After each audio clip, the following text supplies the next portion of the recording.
how do we define leadership? What is influence? Is influence, correct? And there are multiple ways of influencing, right? And we saw that our employees. Are there other good leadership philosophies out there? Like situational leadership. Sure. Yes. What are the others? How is servant leadership different from those leadership philosophies? Good leadership philosophies. Seeing the goodness in others is Not goodness. Okay. Put others The best. first. Put others first. Servant Okay. leadership will not Serve dictate first. or Yeah. Serve first. Serve first. The Okay. most important point was servant first. So that is the most attractive part of it. Sure. Yeah. People centric. People Centric. centric. Yeah, that is the key difference. Right? People centric. Not looking at people as hired hands or as resources, but as human beings. As human beings. So being centered on people and knowing that when you invest in people, results will come. Right? So servant leadership is the one that balances beautifully between results and relationship because it is, the number one priority for servant leaders is people. Knowing that when you invest in people, results will automatically come. So that's the difference. All the others can be called as employee-friendly leadership philosophies. Servant leadership is the only one which is. So servant first, we already said. What is my definition of servant leadership? I think bigger,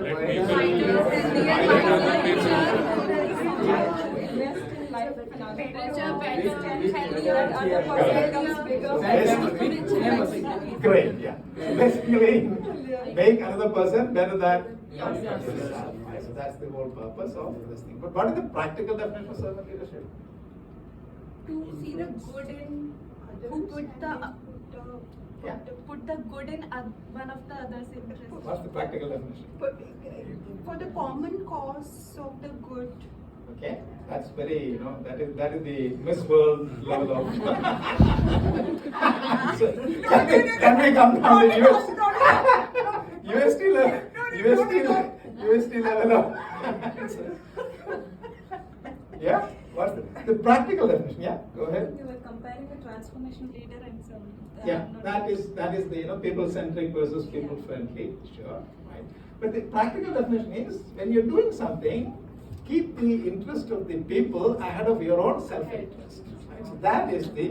Okay, we don't have to go to the Miss World level.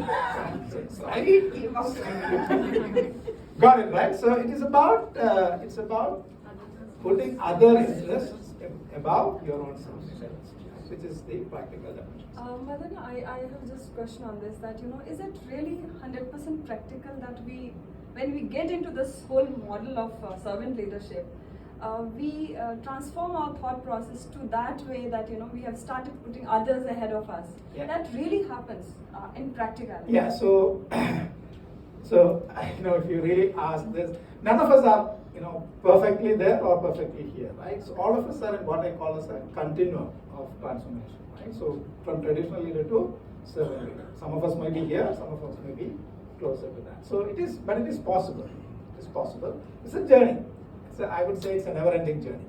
Keep moving, keep improving, and it will happen. There's no perfect example per se.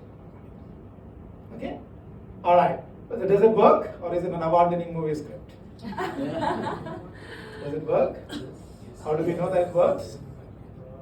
The report tells you how well you stand. But how do we know that servant leadership works in organizations like UST?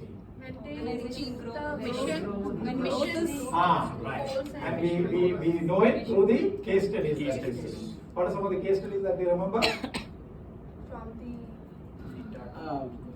from King and the LinkedIn, okay.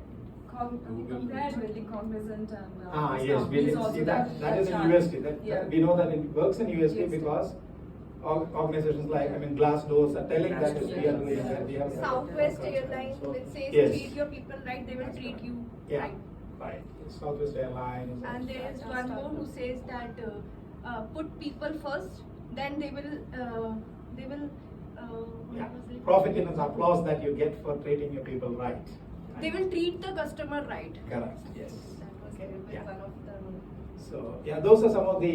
So we know nearly 1/3 of the companies that are in Fortune 100 best companies to work for practice some form of servant leadership. Not the perfect form, but it's some practice. Right? That's what we know. And when did we start it in USD? 2018. 18, Right? Yeah. And we must have trained almost 11,000 people by now. 11,000, of course. Not all of them are still with USD, and we are happy with that.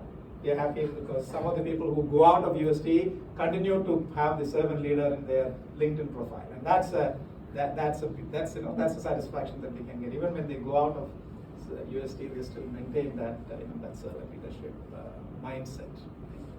And yeah, okay. And we know that it has worked in USD because of all the awards that we've got, and because of the progress that we are making in the employer branding and all that. All right. Good. Thank you. Give yourself a big hand. When you go back, do not go back to the same table that you sat yesterday. Please sit in a different table. Please do not sit in the same group that you sat. Okay? So, 2 conditions. Look for a different table.